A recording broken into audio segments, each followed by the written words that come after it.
تو پھر کم از کم کچھ تو نکات ہوں جن پر تمام مکاتب فکر کے لوگ ان پر ایگری کریں، متفق ہوں، تاکہ ایک قومی لائحہ عمل جو نیشنل ایکشن پلان ادھر سے بنا، علماء بھی اپنا کچھ تو سامنے لائیں۔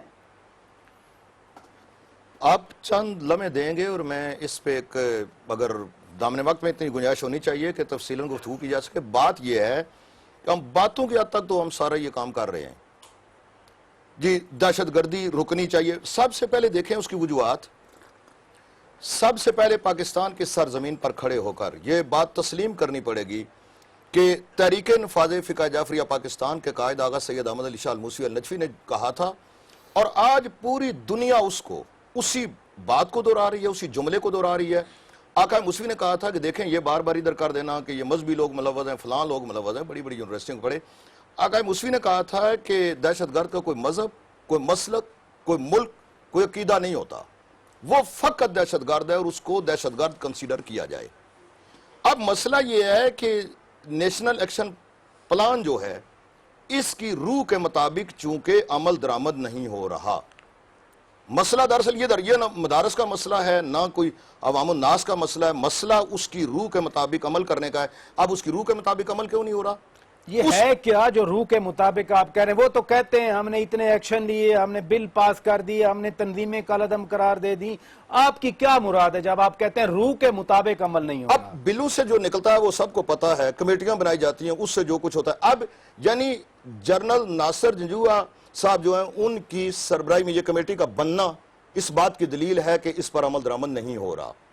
ہم نے درست فرمایا آپ نے، درست فرمایا۔ 1998 میں جسٹس سید سجاد علی شاہ صاحب کی عدالت میں سپریم کورٹ میں ہم نے جو امن فارمولہ پیش کیا تھا اور انہوں نے اس کا وہ حصہ بنا دیا تھا، انہوں نے کہا تھا کہ اس پر عمل کیا جائے تو تب صحیح معنوں میں پاکستان میں امن ہو سکتا ہے۔ اب اگلی بات میں کرنا چاہتا ہوں، مثلا میں نے ابھی ایک بات کی ہے کہ مثلا 62 گروپس جو ہیں وہ کالعدم ہیں، وہ دہشت گرد، اور آپ نے ابھی فرمایا کہ ظاہر ہے کسی بنیاد پر ان کو کالعدم قرار دیا ہو گیا ہوگا، بیس ہوگی نا۔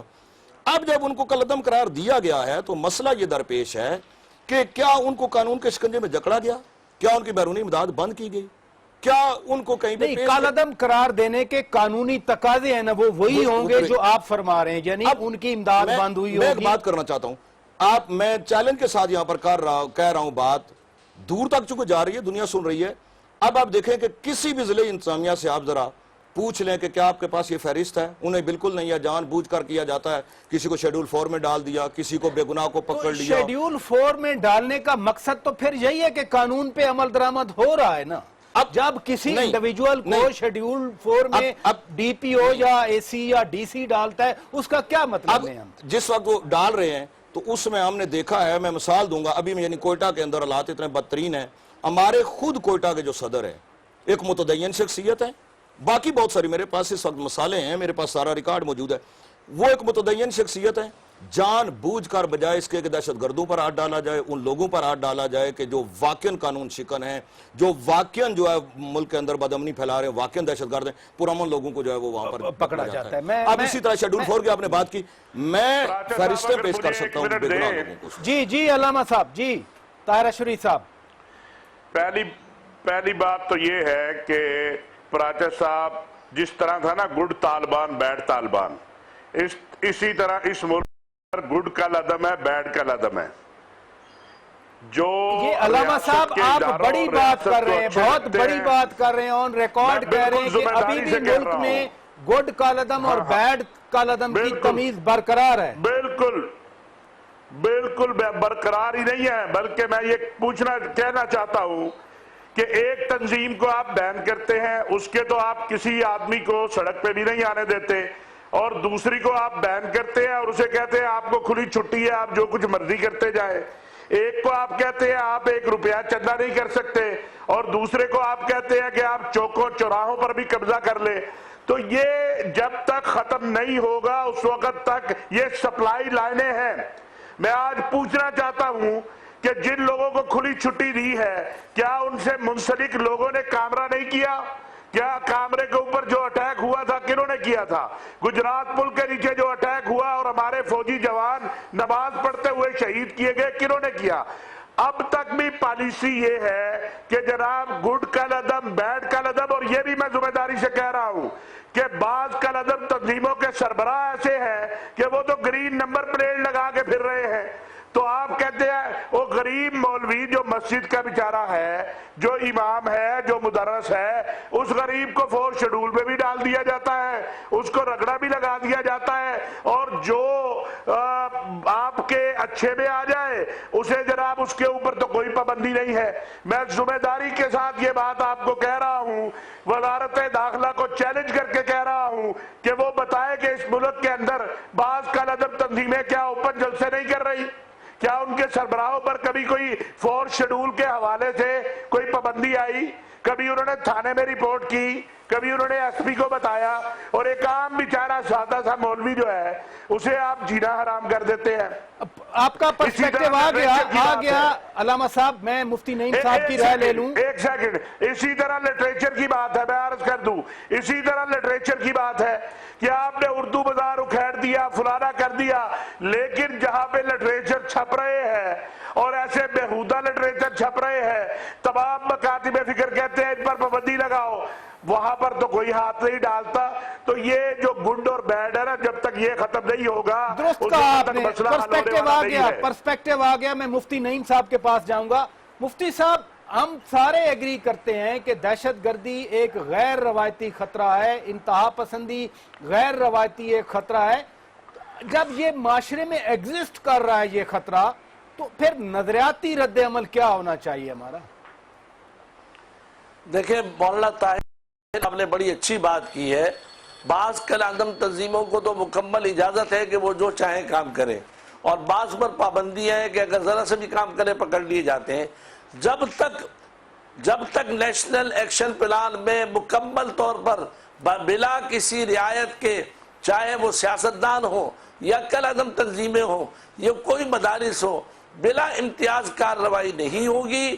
یہ نیشنل ایکشن پلان کبھی بھی کامیاب نہیں ہوگا. نیشنل ایکشن اور پلان میں کامیاب تو ہونے کے بعد مفتی صاحب یہ بھی کہا گیا تھا کہ کل عدم تنظیموں کو کسی دوسرے نام سے کام کرنے کی بھی اجازت نہیں دی جائے گی. جی بالکل یہاں ہو رہا ہے, سارے کام کر رہی ہیں کل عدم دوسرے ناموں سے. تو اس لیے میں سمجھتا ہوں کہ نیشنل ایکشن پلان, ہم نے بہت سی مرتبہ انتظامیہ کو بتایا کہ دیکھیں یہاں پر یہ معاملات ہو رہے ہیں, لیکن انتظامیہ نہ سننے کو تیار ہوتی ہے, نہ اس لیے کہ وہ ان کو پسندیدہ ہوتے ہیں, اور جو ناپسندیدہ ہوتے ہیں اس کے لیے وہ سب کچھ کرنے کو تیار ہو جاتے ہیں. لہٰذا یہ تفریق یہ ختم فرما کیے دے بغیر مفتی نعیم صاحب. مجھے بریک کا کہا جا رہا ہے, بٹ میں یقیناً علامہ طاہر اشری صاحب نے بھی بات کی, آپ بھی بات کر رہے ہیں, یہ کس کے پسندیدہ ہوتے ہیں؟ ظاہر بات ہے کہ یہ تفصیل بتانے کی ضرورت نہیں ہے. سب کو معلوم ہے کہ بہت ساری کل عدم تنظیمیں دوسرے ناموں سے کام کر رہی ہیں اور ان کو مکمل اجازت ہے کام کرنے کی, اور بہت سی کل عدم تنظیمیں ایسی ہیں کہ وہ صرف آواز بھی نکالے تھے ان کے سارے آدمی پکڑ لیے جاتے ہیں. تو مفتی صاحب اسی نقطے پہ رہیے, مفتی نعیم صاحب اسی نقطے پر رہیے. ناظرین بریک کا وقت ہوا ہے, بریک لیتے ہیں. بریک کے بعد جب واپس آئیں گے تو پوری قوم چاہ رہی ہے اور خود علماء کرام سارے چاہ رہے ہیں کہ نیشنل ایکشن پلان پر مکمل عمل درآمد ہوا جائے, کیا جائے, اور گورنمنٹ کو انیشیٹو لینے چاہیے. ان کی طرف سے کیا کردار ہو, بریک کے بعد آپ کے سامنے پیش کر رہے ہیں نیشنل ایکشن پلان پر مکمل عمل درآمد اور علماء کرام کی ذمہ داری. آپ کی طرف میں آؤں گا. ہم یہ بھی دیکھتے ہیں کہ مسجد اور ممبر کا استعمال اس طرح کے اختلافات پیدا کرنے کے لیے ہوتا ہے, تقاریر ایسی کی جاتی ہیں. مثلا عدم برداشت ہمارے معاشرے میں بڑھی, اس سے انتہا پسندی بڑھی, اس سے دہشت گردی ہو گئی. آخر سب لوگ جب اتفاق کرتے ہیں, مختلف مکتبہ فکر کے لوگ یہ کہتے ہیں کہ نہیں, اسلام ایک امن کا مذہب ہے, اللہ اور اللہ کے نبی صلی اللہ علیہ وسلم سب کے ہیں, تو پھر ہم اس طرح کے اختلافات میں کیوں بٹ جاتے ہیں؟ آپ نے بڑا اہم سوال کیا. میں سمجھتا ہوں کہ اس کے اندر حکومت کا قصور ہے. اگر حکومت چاہے تو ملک کے اندر فرقہ واریت ختم ہو سکتی ہے, لیکن میں سمجھتا ہوں کہ حکومت لڑاؤ اور حکومت کرو کے فارمولے پر کار بند ہے. مثلا میں آپ کو بتاتا ہوں, یہ ساری حکومتیں پاکستان کی یہی کرتی ہیں. بالکل یہی ہے. یہ انگریز نے کہا ہے کہ تمہاری حکومتیں تب کامیاب ہوں گی کہ تم مذہبی طبقے کو لڑاتے رہو آپس کے اندر اور تم مزے کے ساتھ ان پہ حکمرانی کرتے رہو. ورنہ اب آپ بتائیں کہ ایسا کیا ممکن نہیں ہے کہ ہر مکتب فکر کے بڑے بڑے جید علماء کو، بریلوی ہوں، دیوبندی ہوں، اہل حدیث ہوں، شیعہ ہوں، ان کو حکومت بیٹھائے، گورنمنٹ کی سطح پر ان کا انتظام ہو اور ان سے کہو کہ تم آپس کے اندر ضابطۂ اخلاق بناؤ. اور جب یہ اور ایک مرتبہ ایسا ہوا بھی تھا لیکن اس کے ملی اوپر یکجہتی کونسل بھی بنی ہوئی تھی، نہیں، سارے علماء اکٹھے بیٹھتے تھوڑی سی میری بات مکمل ہونے دے. تو یہ جب بن جائے تو اس کو پارلیمنٹ سے پاس کرا کے اس کو اس کو قانون قرار دیا جائے اور ہر تھانے کچہری ان کو دے دیا جائے. جیسے کہ ابھی کسی علاقے میں چوری ہوتی ہے تو حکومت کو پریشانی ہوتی ہے، مقامی تھانہ جا کر جناب وہ تفتیش کرتا ہے، مکمل کرتا ہے. اسی طریقے سے اگر کوئی ممبر، کوئی مسجد، کوئی مولوی کسی قسم کا ایسا کوئی جو لا پاس ہو چکا ہے اور اس کی خلاف ورزی کرتا ہے اور مقامی تھانہ جا کر جیسے کہ چوری ڈکیٹی کے قانون ہوتے ہیں میرے خیال میں لاگو کریں تو یہ تو پورے ملک کے اندر یہ ساری چیزیں ختم ہو سکتی ہیں. لیکن میں نہیں سمجھتا ہوں کہ حکومت اس کے اندر سنجیدہ ہو. آج بھی اگر تمام مکتب فکر کے بڑے بڑے حضرات کو بلا کر اور آپس کے اندر بٹھا کر انہیں کہو کہ آپس میں ضابطہ اخلاق بناؤ اور جب یہ بن جائے، متفق ہو جائے اور اس کو قانون قانون شکل کا دے درجہ. دیں. آپ کیا فرمائیں گے جی؟ جہاں تک اس بات کا تعلق ہے جی، یہ بات میں یہ تسلیم نہیں کروں گا کہ فرقہ واریت ہے. ملک کے اندر کوئی فرقہ واریت نہیں ہے. ہم سارے صدیوں سے گٹھے رہ رہے ہیں، گٹھا رہنا ہے. آپ پنڈی سے ہیں، 2 سال پہلے کیا ہوا تھا 10ویں محرم نہیں، کو؟ یہ انہی کو ہزارہ ٹاؤن کوئٹہ میں کیا ہوتا انہی رہا؟ قوتوں کارستانی ہے. بالکل یہ فرقہ واریت نہیں ہے، یہ دہشت گردی ہے. آپ جب تک اس بات کو جڑ سے نہیں اکھاڑ پھینکیں گے اس وقت تک یہ مسئلہ نہیں حل ہوگا. دیکھیں، یہ بڑی توجہ طلب بات ہے کہ آپ جتنے لوگ، یعنی کل تک جن کے پاس کھانے کے لیے، آقا موسوی کے بقول کے کھانے کے لیے روٹی کوئی نہیں تھی، پہننے کے لیے دھوتی کوئی نہیں تھی، یہ من و سلوہ ان کے پاس کہاں سے آ گیا؟ احتساب جو ہے وہ کرنا ہے. سارے میڈیا کے سامنے آ کر بھی کہیں گے، چینلز پہ آ کر کے جی اسلام جی محبت کا دین ہے جی، وہ قریب لاتا ہے جی، جوڑتا ہے اسلام جی. تو ہے محبت کا، اب اسلام محبت کا دین ہے. چینل پہ کوئی کہے یا اب نہ کہے. اسلام کے فالورز جو ہیں یا جو ان کو تبلیغ کر رہے ہیں، کیا ان کے لیے بھی ضروری ہے؟ میں نے خلیل صاحب ایک پروگرام میں موجود تھے، غالباً جیو میں ہم موجود تھے، میں نے ایک جملہ کہا تھا وہاں پر کہ اس قوم کو سکالرز چاہیے بیسیکلی، جو اس قوم کو ایجوکیٹ کر سکیں. اب حکومتوں کی یہ مجبوریاں ہوتی ہیں، آپ یہ سمجھ لیں اقتدار کو قائم رکھنے کے لیے، کہ وہ جان بوجھ کر ایسے لوگوں کو استعمال کرتے ہیں. میں تو یہی بار بار کہہ رہا ہوں نا کہ علماء کرام کا بھی کردار نہیں، بنتا ہے. اس میں ایک اور ہے. اب حکومتوں کمیٹیاں بنتی ہیں، جو بھی بنتا ہے، جو بنتا ہے اس میں جان بوجھ کر ایسے لوگوں کو شامل کیا جاتا ہے جو قوم کے نمائندے نہیں ہوتے. وہ لوگ آنے چاہیے جو اس ملت کے، اس قوم کے مفتی نمائندے نعیم اور صاحب، حقیقی میں آپ کی نمائندے. طرف آؤں گا. بات ہم براڈر جی، پرسپیکٹو میں یہ کہہ رہا ہوں کہ یہ بزرگ نے کہا فرقہ واریت ختم ہو گئی ہے.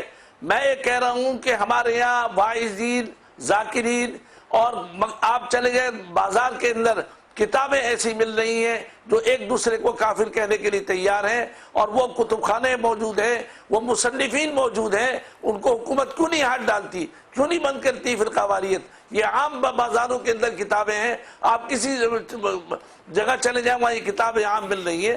جب تک کہ اس ملک کے اندر وہ کتابیں جو ایک دوسرے کو کافر کہہ رہے ہیں، شیعہ سنی کو، سنی شیعہ کو، دیوبندی بریلوی کو، یہ چیزیں ختم نہیں ہوں گی اور ممبر و محراب سے جو آوازیں اٹھ رہی ہیں وہ ختم نہیں ہوں گی تو یہ نیشنل ایکشن. میں نے متعدد بار ڈی جی رینجرز کو بھی میسج کیا کہ فلاں جگہ یہ ہو رہا ہے، فلاں جگہ یہ ہو رہا ہے، لیکن ہماری بات پر کوئی توجہ نہیں دی گئی اور ممبر محراب سے جو چاہے بولتے ہیں. لہذا اس طریقے سے کامیابی کبھی نہیں ہوگی. ہمارا جوان جب سن کے جاتا ہے مسجد کے اندر اس بات کو، اس کا ایک ذہن بنتا ہے، پھر جا کر وہ جھگڑا کرتا ہے، ایک دوسرے کو مارتا ہے.